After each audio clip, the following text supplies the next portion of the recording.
大家好，今日要介紹一部美國嘅科幻喜劇片俾你哋啊！近來睇得太多恐怖片啦，所以整翻一套喜劇片嚟中和一下先。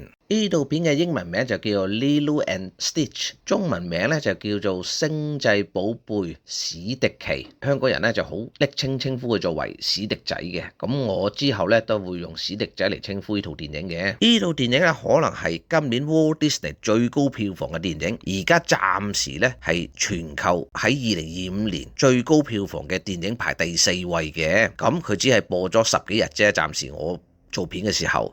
佢應該可以再攞到更高嘅票房嘅，因為佢喺日本都未上演，喺日本咧要等到6月6號先上演嘅。我同呢隻史迪仔隻公仔呢，或者個卡通人物都好有緣分嘅，因為好多年前我第一次去 Walt Disneyland 嘅時候呢，喺法國嘅巴黎嘅 Disneyland，咁喺嗰度呢，就第一次見到史迪仔隻公仔喎，哇就覺得好特別好得意，就將佢買落嚟。但係我係完全唔知道佢個來歷同故事嘅，係到今時今日我睇完佢套電影呢，我先對佢了解多啲嘅啫。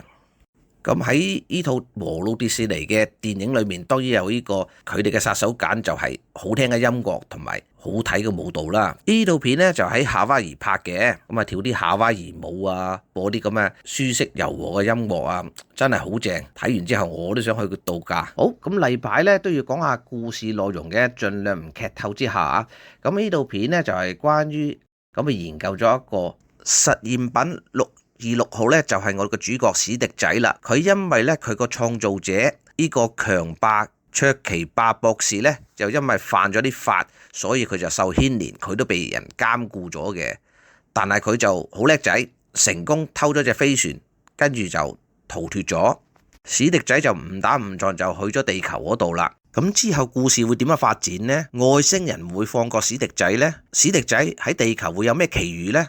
咁啊，請各位觀眾如果有興趣嘅，就去戲院睇睇呢套電影啦，因為應該仲未落畫嘅。